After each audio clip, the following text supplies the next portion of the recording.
Good morning, ASEAN. Freshen up your world, your thought, and your idea with us every weekday from 7:30 to 8 a.m. You're with me, Patsurang Desha Putharangsi. And I'm also here with you, Nirisha Malisaklami, and today is Thursday, 8th of August 2013. What's the updates of today, Kun Patsurang? Yep, as the Democrat Party leader, Kun ABHISIT Wechashiwa, he said the government still lacks the economic strategies and financial discipline, as very evident in the 2014 financial budget bill. He said, if you look at the government's numbers in its budget, I want to point to the problem of financial discipline. The government does not control its spending in a way that it is sufficient. Besides, the government's income will be low. I cannot see any real strategy to strengthen the economy. Meanwhile, House Committee member vetting the 2014 fiscal budget bill, Democrat MP Wachara Petong, raised the questions over Parliament's unnecessary and non-transparent spending. Wachara was speaking during the first day of the House's second reading of 2014 budget bill. The vetting committee decided to propose cuts of 31.9 billion baht in the proposed 2.5 trillion baht annual budget. Wachara has sought a 0.1% cut in the 2014 fiscal budget, arguing that many projects proposed by the Secretariat and the Office of Parliament President were unnecessary and non-transparent. He cited 200 clocks worth 75,000 each, a ticket room for planes, train and buses, 5 million baht to renovate the media room, 3.3 million baht on an excursion to Chayapum province, 80 million baht for microphones, and 30 million baht for security cameras. He said Parliament Secretary General Suvichak Nakwacharachai claimed that such projects were proposed on orders from the House Speaker and House committees, but Suvichak have failed to produce documents on the procurement procedure. He said the House Speaker Somsak Yetsurunon, who chaired the meeting, swore that he had no knowledge of the procurement cited by Wachara and said he had earlier summoned Suvichak for questioning when the allegation made headline news. Somsak said Suvichak insisted that all projects were carried out correctly and he had asked him to provide documents.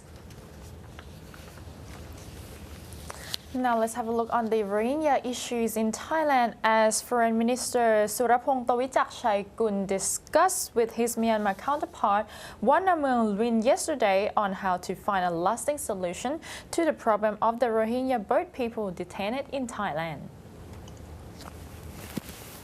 More than 1,700 Rohingya migrants have been held in Thailand for illegal entry after landing in the kingdom from the border areas of Bangladesh and Myanmar. They said that they were seeking for better lives. The initial number was 2,000, but a few hundred broke out of the ground cells and got away. According to Surapong, Thailand has already taken care of the refugees for 6 months and is seeking new ways to handle them and protect their humanitarian and human rights. He said that the Social Development and Human Security Ministry has proposed to relocate the Rohingya from the immigration detention centers in the southern regions to more space somewhere under control of the Interior Minister. Surapong and Wannamurn Luin discussed the possibilities for resetting the Rohingya. He said that the Thai government would have consultations with the United Nations High Commissioner for Refugees or UNHCR on the matter. The Rohingya issue came to the international attentions 4 years ago when thousands in boats arrived to seek better lives in Southeast Asia. And in Myanmar, sectarian conflict that erupted last year after clashes between Rohingya Muslim and Myanmar Buddhists brought the issue back into focus. Thousands of Rohingya had been in refugee camps on the Bangladesh border for years and sailed out from there. Thailand wanted to deport them to their places of origin, but their nationality was unclear for a long time, whether they were Bangladeshi or Myanmar. Bangladesh also has finished its verifications of Rohingya nationality now, while Myanmar is continuing with the talks, according to Surapong. Thailand would also report to the Organization of Islamic Cooperations, or OIC, which had earlier voiced concern over the plight of the Rohingya and asked if ASEAN would get involved in the Rohingya question. Surapong said that Myanmar did not want outsiders working on the issues which it deemed an internal affair. Myanmar President U Tin Sen Wednesday vowed to push the country's national reconciliation efforts, saying that a nationwide ceasefire with the armed groups, the ethnic groups, could be signed soon. He said the government has been able to keep in touch and hold peace talks with 13 ethnic armed groups. Tin Sen urged all-out efforts in order to bring tangible results in the remaining 30 months of the present 5-year term of his government. For the remaining period of office, Tin Sen stressed high priority would be given to fulfilling the basic and socio-economic need of the people, citing areas such as electricity supply, adequate drinking and irrigation water, small and medium-sized enterprises, and industrial development for creating more job opportunities. In the National Economic Development Drive, he said more measures will be taken to ensure regional security, peace and stability, and the rule of law.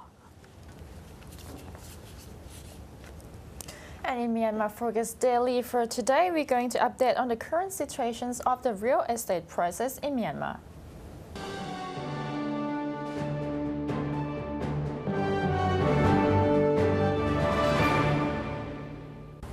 One of the major problems in Myanmar that drives away foreign investors is the high prices and limited supply of land and office spaces in Yangon.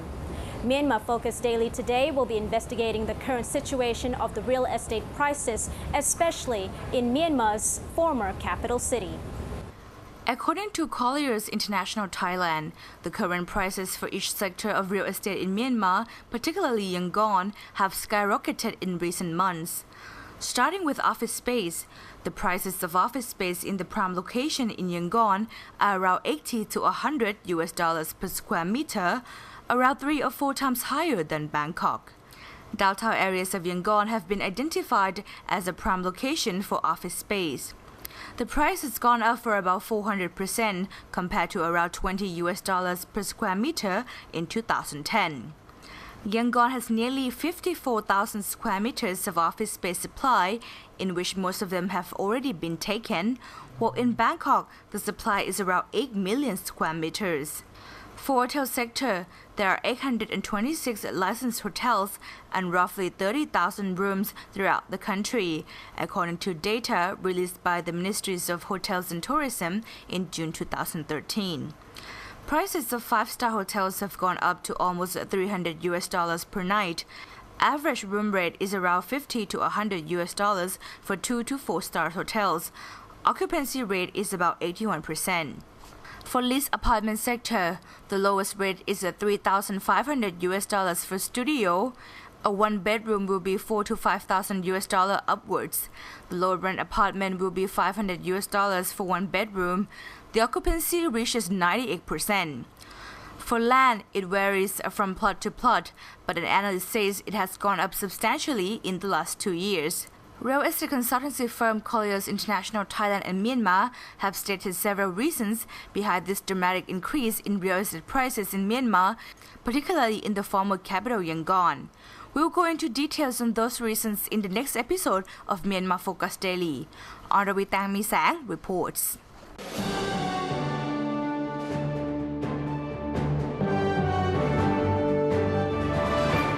Vietnam railway line to be overhauled after the break.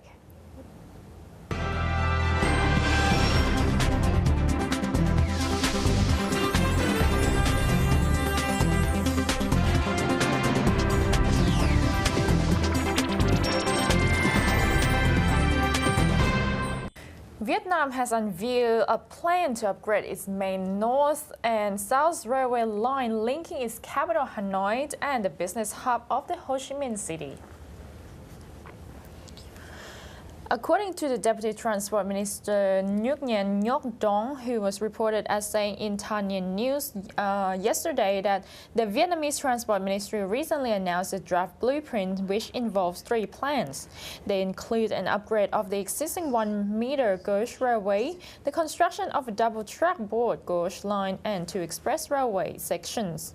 The Deputy Minister did not identify these sections for the express train, but Vietnamese trains run at a maximum speed of 90 km per hour, which is a broader gauge track will allow to 200 km per hour. A train ride on the 1,726 kilometers between Hanoi and Ho Chi Minh City currently takes about 30 hours. The trip will be shortened to 21 hours if the existing track is improved. The double-track line will mainly service freight trains.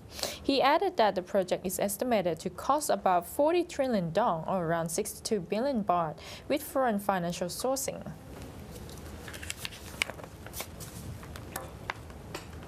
According to a Pinoy official, the Philippine government has shortlisted 8 cities and destinations as possible venues for hosting the high-level meetings when the country hosts the Asia Economic Pacific Forum in 2015. Foreign Undersecretary Laura Del Rosario said the shortlisted sites, including Metro Manila and Clark, are under serious consideration. The list will be evaluated again to ensure its readiness to host the meetings. She said the cities that were reviewed have passed the initial requirements based on certain criteria: security, cleanliness, and accessibility. Criteria for selection venues also include facilities and infrastructure, power and water conditions, and medical services availability. The APEC summit, which would include leaders from the U.S., Japan, and China, will be held in the Philippines in November 2015. A number of preparatory meetings in the ministerial and senior official levels will be held throughout the year in the run-up to the summit. The APEC leaders meeting, said to be the biggest and most high-profile annual gathering of world leaders from 21 member economies, will be hosted by President Benigno S. Aquino III before he ends his term in June 2016. Del Rosario added that preparations, including security and logistical requirements, are being laid out as early as this year.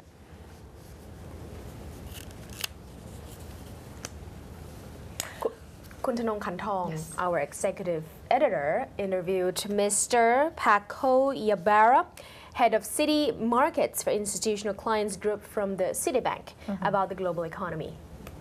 I asked you about your expectations of the next Fed meeting in September. Do you think that the Fed is going to send out any signal regarding its tapering, on the QE program, and how's that going to affect, the interest rate movement? Clearly, the Fed has given signals already to the market that they want to start tapering off their quantitative easing. And it's likely that in September, a more clear signal could be given, or even some action could be taken in that regard. We believe that the market has discounted that significantly already, and that the reaction of the market will be more muted than what we experienced the last time Bernanke announced the Do you change think of the action direction. will really take place, later this year, sometime in September, in December? I don't have a very defined view about that. I think clearly the Fed has given a signal that they are going to start tapering off, and that is going to happen at some point. But I don't think the market is going to take this as a major event to which to react in a way as intense as the reaction that we But saw. interest rates have been creeping up quite significantly, over the past recent months. Will that, continue to be the profile of the market? Well, they've been going up and going down, so the market has been trying to find the level, and probably that will continue depending on the signals that the market gets from the Fed, and also what the economy does, in the coming months. The economy is growing, but not necessarily growing very fast, and we'll have to wait and see what the economy does to create an expectation of what interest rates will do. But I think it will not be an extreme reaction. I think in any case the market will adjust and will move rates up or down, but not in a dramatic way. What's your view on the global economic outlook? The Eurozone is having some pretty hard time now, and the U.S. economy recovery remains very weak, and Japan's recovery is very highly questionable, and how that's going to affect the ASEAN region as a whole. We clearly are facing a world that is growing fast, that we're growing slower than it was growing before, and that will probably not recover very soon from that slow growth. As you mentioned, the U.S. is showing some signs of life, but they are not dramatic, and Europe is still going through what is believed is going to be a very long period of adjustment, and is not going to be able to pull the global economy or help pull the global economy in any significant way anytime soon. Japan is trying, but it's to be seen how much of an impact Japan's new policies are going to have. And we have the question mark on China and Chinese growth, and also India. So when you add all those things up, clearly the picture that comes out is one of much slower growth, not necessarily a catastrophic situation, not necessarily a crisis, but definitely one of a slower growth that, depending on the makeup of your economy, is going to impact countries in different ways. Asian countries in general. How can small emerging countries like Thailand, react or make adjustments, in this kind of environment? Well, Thailand is probably, when you look at their situation today, the situation of the economy today, one of the economies that can defend well for this global economic trend, because the situation is not a disastrous situation. We're not facing a complete disappearance of export demand or the kind of things that have fueled the Thai economy. I think what Thailand has to react, the way Thailand has to react to this thing is to concentrate on aspects of growth or sources of growth that are not as dependent on the external sector, like internally private investment and the likes. But Thailand starts from a relatively comfortable position with a lot of room within policy and a very an economic that is in equilibrium to start with, which is something that cannot be said of many of the economies around Thailand. If we look at the international banking environment, there are many banks in the West, particularly in the Western world, are having difficulties. There will be some new regulatory things, being put in place. The Basel III is going to be imposed. As your bank, how does your bank, respond to this changing environment? Basel III and other capital measures are already being imposed. So we, in many ways, we have already adjusted to that, and we are already publishing our numbers on Basel III and producing adequate returns on a Basel III basis. So I would say that Basel III, particularly, we have already dealt with in many ways. But there are other measures of capital. European banks? Are they European banks are doing okay on a Basel III basis as well. I think the issue for both American and European banks is this leverage ratio definition that we are working with, and that is going to be in some ways the binding restriction for capital. And we are still waiting to see the specifics of how that is going to be calculated, but that is another measurement of capital that we'll have to comply with. In general, capital regimes are making banks more conservative in the way they are investing their balance sheet. And will there be any stress tests that they will have to go through again? We have in the U.S. now, we have a stress test exercise that has become a regular exercise that we have to go through periodically, and that is going to become a policy tool and a control tool for the Fed going forward. And it will be one of the ways in which our capital ratios are going to be defined. So we will have to ensure that we comply with the standards that the Fed is going to define on that basis as well. The other side of regulation, beyond capital regimes, that as I say, we have adjusted to part of them, but we're still dealing with others, is the whole change of the market regulation, and that is a much more complex thing to assess. We are in the middle of it, and the net impact of all those things that are going to change is very difficult to calculate and almost impossible for anyone to understand until things happen. It's happening in many different places at the same time, not always in a coordinated way, and we're just trying to react to it as intelligently as we can. And up to this point, we have been managing the situation well, and we've been able to adjust our business very quickly to whatever was thrown at us. But that is going to continue for a couple of years. That's it for today's Good Morning ASEAN. We'll see you again, same time, same place, same channel. And I am Nirasha Saklamia. And I'm Patsurang Desha Putarang Si. สวัสดีค่ะ สวัสดีค่ะ